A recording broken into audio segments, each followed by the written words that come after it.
ಲೇ ಅಲ್ಲೇ ನಿಂತ್ಕೋಲೆ. ನಿನ್ನೆ ನೀನ್ ಮಾಡಿರೋ ಕೆಲ್ಸ ನಮ್ ಸರ್ಗೆ ಇಷ್ಟ ಆಗಿಲ್ವಂತೆ. ಇವತ್ತಿನಿಂದ ಕೆಲ್ಸಕ್ ಬರ್ಬೇಡ. ಏನ್ ಮಾಡ್ಬೇಕು ಏನೋ, ನನ್ನ ಹಣೆ ಬರನೇ ಸರಿ ಇಲ್ಲ. ಹಾ ಹೇಳಪ್ಪ. ಮಗ, ಮನೇಲಿ ರೇಷನ್ ಖಾಲಿ ಆಗಿದೆ. ನೀನೇನಾದ್ರೂ ತರ್ಲಿಲ್ಲ ಅಂದ್ರೆ ಎಲ್ಲರೂ ಉಪವಾಸ ಇರಬೇಕಾಗುತ್ತೆ. ಸರಿಯಪ್ಪ, ತಗೊಂಡ್ಬರ್ತೇನೆ. ಇವಾಗ ಏನ್ ಮಾಡೋದಪ್ಪ, ಕೆಲಸದಿಂದ ಬೇರೆ ತೆಗ್ದಿದ್ದಾರೆ. ನಮ್ಮ ಫ್ರೆಂಡಿಗೆ ಕಾಲ್ ಮಾಡಿ ದುಡ್ಡನ್ನ ಕೇಳೋಣ.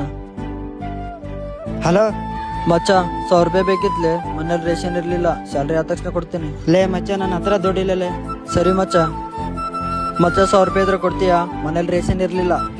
ಜಸ್ಟ್ ಇವಾಗ ತಾನೇ ನಮ್ಮ ಹುಡುಗಿಗೆ ಐಫೋನ್ ಕೊಡಿಸ್ದಲೆ, ನನ್ನ ಹತ್ರ ದುಡ್ಡಿಲ್ಲ. ಸರಿ ಮಚ್ಚ. ಅಣ್ಣ ತುಂಬಾ ಹೊಟ್ಟೆ ಐತೆ, ಏನೋ ತಿನ್ನ ಕೊಡ್ಸೋಣ. ಅಯ್ಯೋ, ಇವಾಗ ಏನ್ ಮಾಡೋದಪ್ಪ, ಜೋಬಲ್ಲಿ ಇರೋದು 50 ರೂಪಾಯಿ. ಸರಿ ಬಾ ತಮ್ಮ, ಹೋಗೋಣ.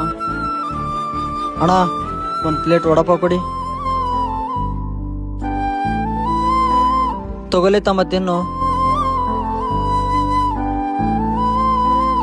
ನೀನ್ ತಿಂತಿರು ತಮ್ಮ, ನಾನೊಂದ್ 5 ನಿಮಿಷ ಬರ್ತೇನೆ. ಸರಿ ಅಣ್ಣ. ಹಾ ಹೇಳಿ ಸರ್. ನಿನ್ನೆ ನೀವು ಇಂಟರ್ವ್ಯೂ ಕೊಟ್ಟಿದ್ರಲ್ಲ, ಅದ್ರಲ್ಲಿ ಪಾಸ್ ಆಗಿದ್ದೀರಾ. ಹಾಗೆ ನಿಮ್ಗೆ ಬೋನಸ್ ಅಮೌಂಟ್ 1000 ರೂಪಾಯಿ ಹಾಕಿದೀವಿ. ನಾಳೆ ಬಂದು ಕೆಲ್ಸಕ್ಕೆ ಜಾಯ್ನ್ ಆಗಿ. ತುಂಬಾ ಟ್ಯಾಂಕ್ಸ್ ಸರ್. ಅಯ್ಯೋ ಪರವಾಗಿಲ್ಲ ಬಿಡಿ ಸರ್.